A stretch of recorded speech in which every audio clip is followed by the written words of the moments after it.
दूसरे बिरादरान इस्लाम है। एक मर्तबा त्रिपुरा में हमको प्रधान अतिथि बनाया था। उसी दिन से मैंने सोचा था कि अब प्रधान अतिथि कभी नहीं बनूंगा। वजह क्या थी? वो कहते हैं प्रधान अतिथि का मतलब कि आखिर तक वहाँ रहे। तो 12 बजे के बाद हमारा तकरीर का नंबर आया था, उतने वक्त तक जागते रहे। उसके बाद हमारी दुआ पे जलसा ख़त्म हुआ। उसी दिन से सोचा था कि प्रधान अतिथि नहीं बनूंगा, लेकिन जहाँ पहले भी मौका दे देते हैं तो वहाँ कोई दिक्कत नहीं रहती है। अब यहाँ पर मगरिब की नमाज के बाद दे दिया तो कोई बात नहीं है। खैर, मुझको बताना ये है कि अल्लाह तबारक व तआला ने हमारी आपकी पूरी दुनिया जहान की हिदायत के लिए जिस किताब को नाजिल फरमाया है, यानी कुरान मुक़द्दस, इसका वो मकाम है कि जितनों से इसका वास्ता पड़ता गया, हर एक के दर्जात बुलंद होते गए। आप गौर करेंगे तो मालूम होगा कि अल्लाह के दरबार से दरबार रिसालत मार जनाब मुहम्मदुर रसूलुल्लाह सल्लल्लाहु अलैहि वसल्लम तक इस किताब के लाने वाले फरिश्ते का नाम हज़रत जिब्राइल है। तो हज़रत जिब्राइल का दर्जा तमाम फरिश्तों में बढ़ गया, सैयदुल मलाइका हुए, तमाम फरिश्तों के सरदार हुए। फिर इस किताब को अल्लाह पाक ने नाजिल फरमाया रमज़ान शरीफ के महीने में। तो रमज़ान शरीफ के बारे में अल्लाह पाक इरशाद फरमाते हैं, शहरु रमज़ान अल्लज़ी उन्ज़िल फ़ीहिल क़ुरआन। रमज़ान शरीफ का महीना वो मुबारक महीना है जिसमें कुरान मुक़द्दस जैसी किताब का नुज़ूल हुआ। फिर अल्लाह पाक ने इस किताब को नाजिल फरमाया लैलतुल क़द्र में।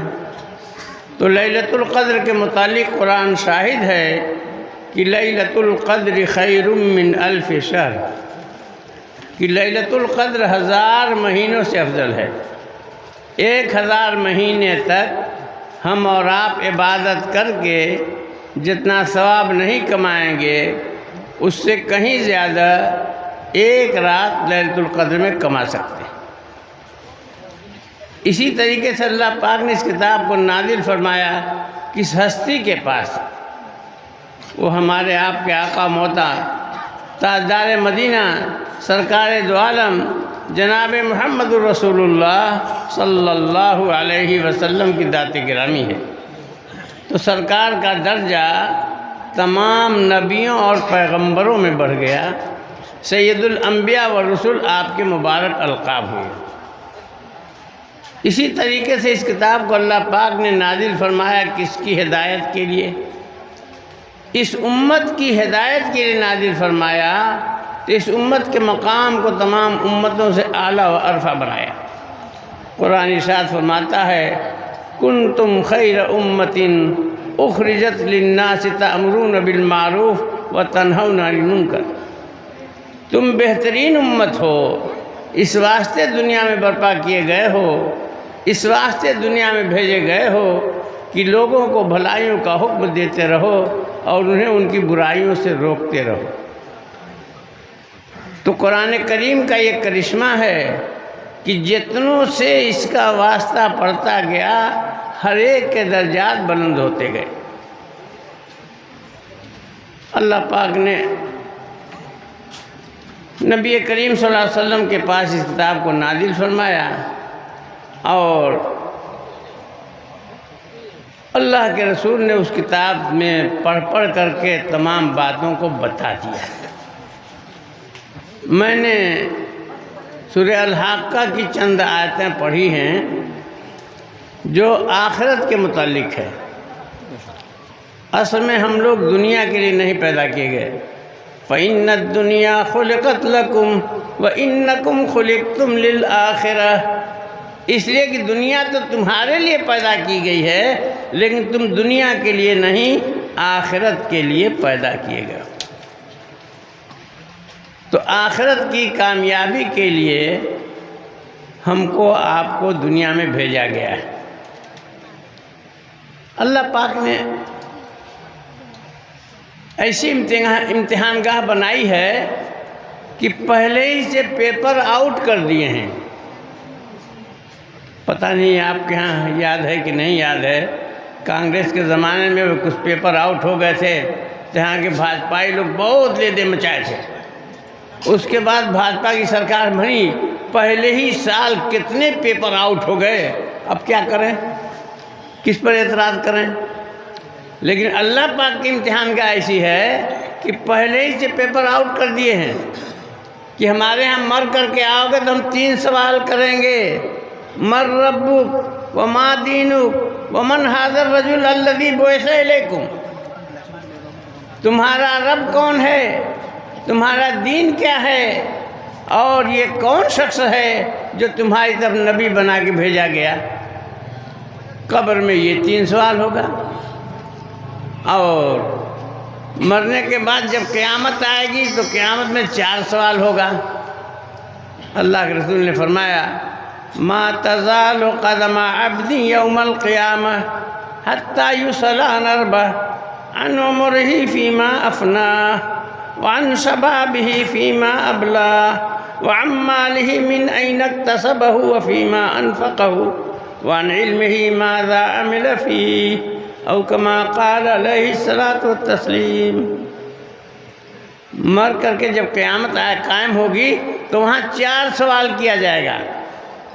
कोई भी शख्स मैदान क़यामत में अपने पाँव को अपनी जगह से हिला नहीं सकता, अपनी जगह से कोई शख्स हट नहीं सकता, हिल नहीं सकता, जब तक कि उससे 4 सवालों का जवाब न ले लिया जाए। 4 सवाल क्या हैं? पहला सवाल अन उम्रिही फ़ीमा अफ़ना। हर शख्स से सवाल होगा उसकी उम्र के बारे में कि अपनी उम्र को तुमने किस काम में बिताया। इंसान जब से बालिग होता है, सयाना होता है, शरीयत का मुकल्लफ होता है, उस वक्त से लेकर के जब तक जीता रहता है, ये है पूरी उम्र। पूरी उम्र का सवाल होगा कि पूरी उम्र तुमने किस काम में बिताया और खपाया। दूसरा सवाल होगा वान शबाबिही फ़ीमा अबला। हर शख्स से सवाल होगा उसकी जवानी के बारे में कि अपनी जवानी को तुमने किस काम में खपाया। जवानी ज़िंदगी का हीर होता है। इंसान के बदन में ताकत होती है, हिम्मत होती है, हौसला होता है। हर कठिन से कठिन और अहम से अहम काम एक नौजवान करने के लिए तैयार रहता है। इसीलिए अल्लाह के नज़दीक जवानी की इबादत भी बहुत पसंद है।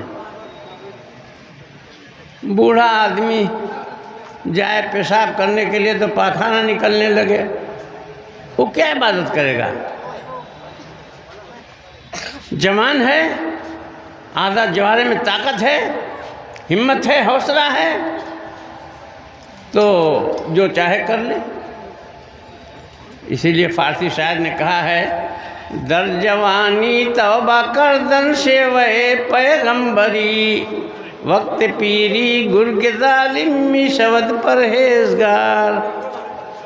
जवानी के ज़माने में तौबा करना, अल्लाह की ताअत व फरमा बरदारी की तरफ झुक जाना, ये पैगंबरों का सेवा और पैगंबरों का तरीका है। अब बुढ़ापे में तो जालिम भेड़िया जो हज़ारों खून किया करता था, वो भी परहेज़गार बन जाता है। वक्त पीरी गुर्ग ज़ालिम मिशवत परहेज़गार। बुढ़ापे के ज़माने में जालिम भेड़िया भी परहेज़गार बन जाता है। किसी शिकार को दांत नहीं दिखा सकता, आँख नहीं दिखा सकता, पंजा नहीं मार सकता, तो शिकार उसके पास से गुजर जाए, कुछ नहीं करता, परहेजगार बना बैठा। दर जवानी तौबा करदन शेवे पैगंबरी, वक्त पीरी गुर्ग जालिम शवद परहेजगार। तो दूसरा सवाल जवानी के बारे में होगा कि जवानी ज़िंदगी का हीर होता है, उस जवानी के ज़माने को तुमने किस काम में बिताया और खपाया। और तीसरा सवाल व अम्मालिही मिन ऐन तसबहु व फीमा अनफक़हु। हर शख्स से सवाल होगा माल के बारे में कि अपने माल को तुमने कहाँ से कमाया और कहाँ पे खर्च किया। दोनों सवाल इसमें होगा, कमाया कहाँ से और खर्च कहाँ किया। इसीलिए अब्दुल्ला इब्ने उमर की रवायत में 4 सवाल हैं कि 4 सवाल किए जाएंगे। अब्दुल्ला इब्ने मसूद की रवायत में 5 सवाल हैं। उन्होंने माल को कहाँ से कमाया अलग नंबर दिया और माल को कहाँ पे खर्च किया अलग नंबर दिया। कि हर शख्स से सवाल होगा कि तुमने माल को कहाँ से कमाया है और कहाँ पे खर्च किया है। हलाल कमाई कमाना फ़राइज़ के बाद सबसे अहम फरीज़ा है। यानी दीन के 5 अरकान जो हैं, इन अरकान की अदायगी के बाद सबसे अहम फरीज़ा क्या है? हलाल कमाई कमाना है। और जिस तरीके से हलाल की ताकीद की गई है उसी तरह से हराम से बचने की भी ताकीद की गई है।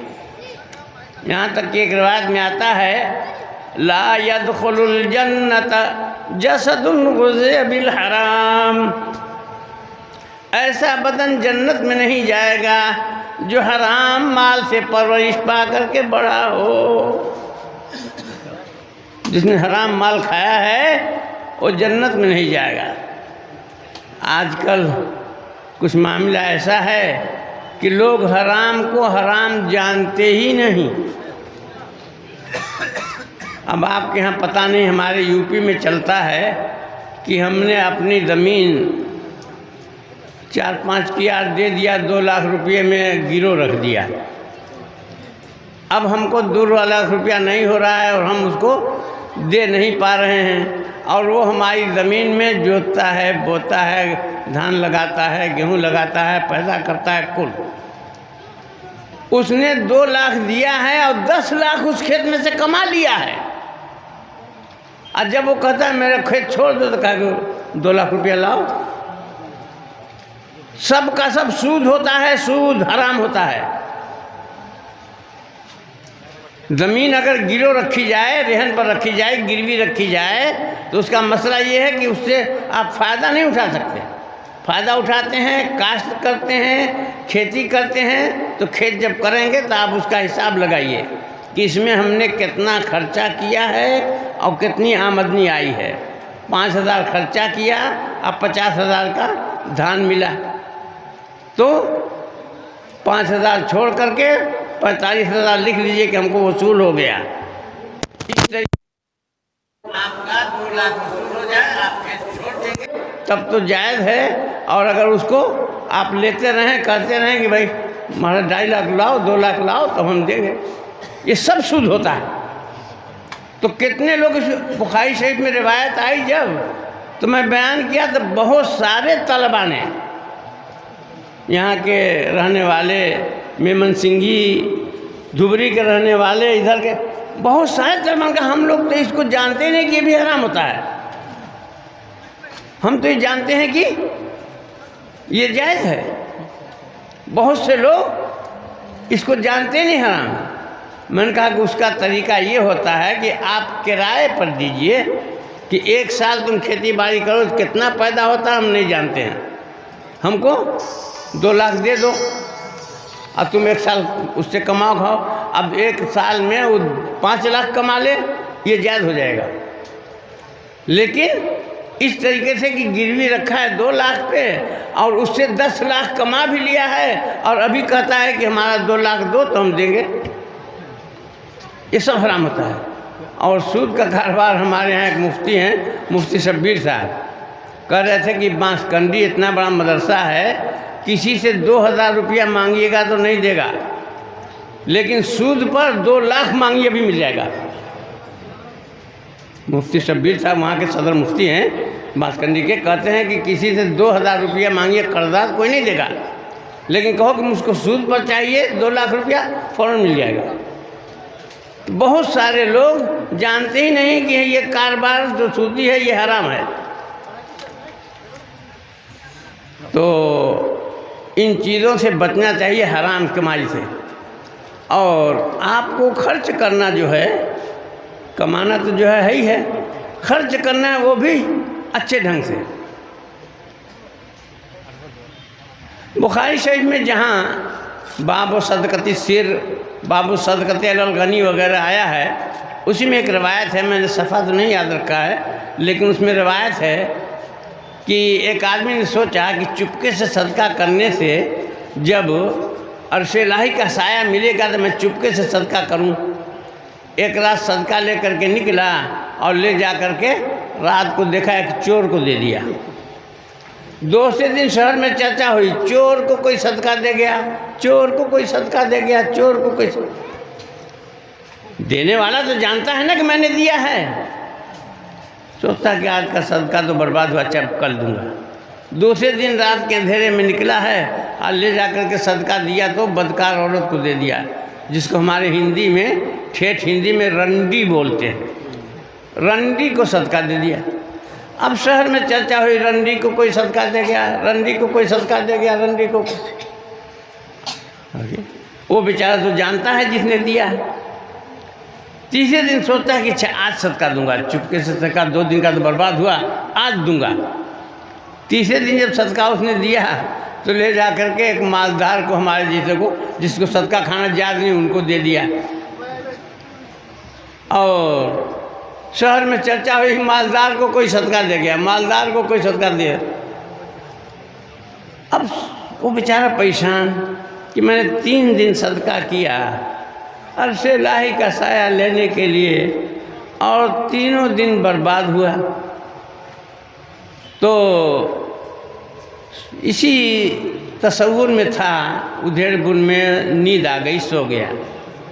तो ख्वाब में कोई कह रहा, बुखारी शरीफ की बात है, ख्वाब में कोई कह रहा है, ए शख्स तुम्हारे तीनों सदकात कबूल हो गए। पहले दिन जो तुमने सदका दिया चोर को, तो चोर चोरी से रुक गया, इसलिए ये सदका कबूल हो गया। दूसरे दिन सदका किया, बदकार औरत को दिया, रंडी को, तो बदकारी से रुक गई, इसलिए ये भी कबूल हो गया। तीसरे दिन मालदार को दे दिया तो मालदार को इबरत हो गई कि जी वो भी मालदार है, वो सदका देता है, हम मालदार हैं, हम सदका नहीं देते हैं। उसको इबरत हो गई, इसलिए वो भी कबूल हो गया। तो अल्लाह ताला दिल देखते हैं कि किस दिल से तुम सदका देते हो। तीनों सदकात तुम्हारे कबूल हो गए। बासाइल एक जगह है करीमगंज में, पता नहीं आप लोग नाम सुने कि नहीं। वहाँ बासाइल जलसे में मैं गया था, अब मैंने रुमाल इसे बिछा दिया। मैंने कहा कि ऐसा है कि मदरसे के 2-3 तलबा को ये रुमाल पकड़ा दीजिए। मैं हज करने गया था तो वहाँ से लाया था, और उसमें हाथ में जो निकल जाए जेब में हाथ डालिए, जितना पैसा निकल जाए इसमें डाल दीजिए, जितना निकल जाए इसमें डाल दीजिए। 2-3 आदमी को पकड़ा दो, मदरसे के तलबा हो तो और अच्छा, सबको घुमा दो।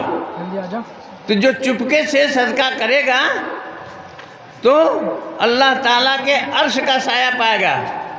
उसके 2 आदमी पकड़ लो तभी चलेगा, देखो किधर कर दिया। तो सबको, उसको कोना नहीं जानते, उसको अपनी ज़बान में बोलो, उसमें दिए जाओ, अर्श इलाही का साया ले लो। मैंने बासाइल में जलसे में ये हदीस बता करके रुमाल बिछा दिया कि देखना है कि आप लोग कितनी कदर करते हैं, और अर्श इलाही का साया लेने के लिए किसको किसको तमन्ना है। जो जेब में से हाथ डालो निकले उसमें डाल दो। ये मत देखो कि 2000 की नोट है कि 500 की नोट है कि 200 की नोट है, जो निकले डाल दो। तो रुमाल जब चंदा करके आया था तो लोगों ने अलग से गिना था, 40,000 रुपया मिला था हमारे उस रुमाल में। बासाइल में आज भी बासाइल वाले याद करते हैं कि शेख अजीज साहब ने रुमाल बिछा दिया, एक एक आदमी के पास लेके जाओ, किसी को छोड़ना नहीं, जो जेब में हाथ डालो निकल जाए दे दो। उसमें का नहीं कि हाँ फलां साहेब 5,000 रुपया, फलां साहेब 2,000 रुपया, ये नाम नमूद नहीं है। ये चुपके से सदका करना है, अर्शेलाई का साया उसको मिलेगा। तो बासाइल में आज भी बासाइल वाले याद रखते हैं कि जो 5,000 सदका जो है वो 40,000 सदका वहाँ लोगों ने उस रुमाल में डाल दिया था। तो अब ये 2,000, 4,000, 5,000, हाँ ये भी चीज़ है। शेख मोहम्मद ज़करिया साहब रहमतुल्लाह अलैह ने लिखा है कि सदका और खैरात रिवायात के देखने से पता चलता है कि खुल्लम खुल्ला देना ये बेहतर है। अब बाद रिवायतों को देखने से पता चलता है कि छुप छुपा के देना ये बेहतर है। मुहद्दिसीन ने तस्बीक की सूरत ये बताई है कि जहाँ किसी के घर फाका हो रहा है, शाम को खाया तो सुबह को नहीं खाने को है, सुबह को खाया तो शाम को खाने को नहीं है, जो नाने शबीना के लिए तरस रहा है उसको देना है तो छुप छुपा के दो। और जहाँ दोस्तों को तरगीब देनी हो तो वहाँ खुल्लम खुल्ला ऐलान दो। एक गरीब आदमी जब 50 रुपये का नोट देगा कि मैं ये मदरसे को दे रहा हूँ 50 रुपया, तो दूसरा सोचेगा अरे वो गरीब 50 देता है तो मैं तो खाता पीता अच्छा हूँ, मैं एक जीरो बढ़ा कर मैं 500 रुपया दूँ। तो तीसरा सोचेगा वो उस 500 रुपया दे रहा है तो लाओ उस पर एक जीरो बढ़ा कर मैं 5,000 दे दूँ। तो चौथा सोचेगा मालदार जैसा आदमी कि अरे ये 5,000 देता है, लाओ एक जीरो बढ़ा के मैं 50,000 दे दूँ। तो जहाँ दूसरों को तरगीब देनी हो वहाँ खुल्लम खुल्ला ऐलान देना ये ज़्यादा बेहतर है। और जहाँ किसी को फाका हो रहा है वहाँ, लेकिन अर्शेलाई का साया उसी को मिलेगा कि चुपके से जिसने सदका दिया उसको देखा नहीं है। यहाँ तक हदीस में आता है कि उसके बाएं हाथ ने नहीं जाना कि दाएं हाथ ने क्या खर्च किया है, कि बाएं हाथ को पता भी न चला कि दाएं हाथ ने क्या खर्च किया। तो चुपके से जो आदमी सदका खर्च कर दे तो उसको कितना मिलेगा? अर्शे लाही का साया मिलेगा। यौम ला ज़िल्ला इल्ला ज़िल्लुह, जिस दिन अल्लाह के उस एक साये के अलावा कोई साया न होगा। भाई कुछ लोग लिखाने वाले हों तो लिखा दें, मैं तो अभी हदीस पे चल रहा हूँ, आयत अभी रखी है।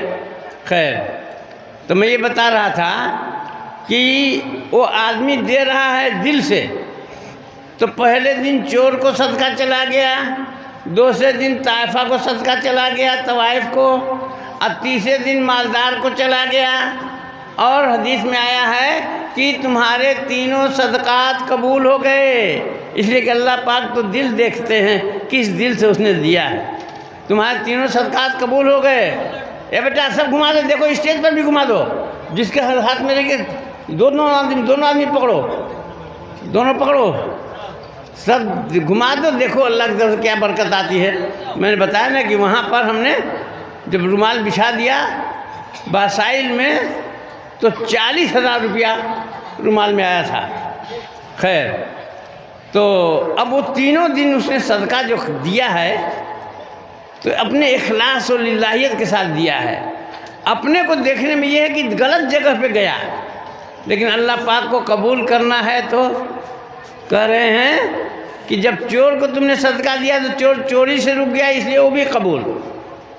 मालदार को सदका दिया तो उसको इबरत हो गई कि हम भी मालदार हैं, हम सदका नहीं देते, वो मालदार सदका दे गया, उसको भी कबूल कर लिया।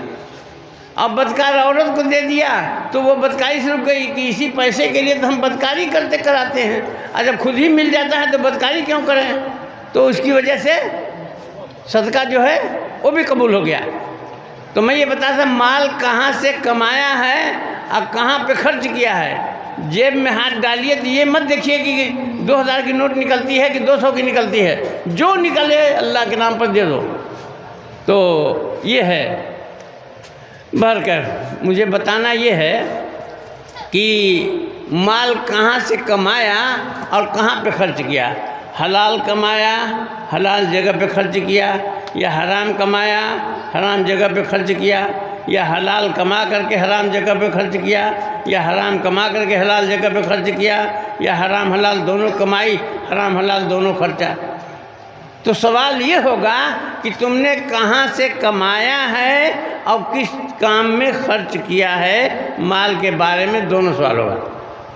और आखिरी बात इस हदीस में, आखिरी सवाल ये है, वान इल्मिही माज़ा अमिल फी, हर शख्स से सवाल होगा उसके इल्म और जानकारी के बारे में कि जितना तुम जानते थे उसके मुताबिक अमल करते थे कि नहीं करते थे। एक तो आदमी जानता नहीं, अनजाने में कोई गलत काम कर जाए, एक जानते हुए कर दिया।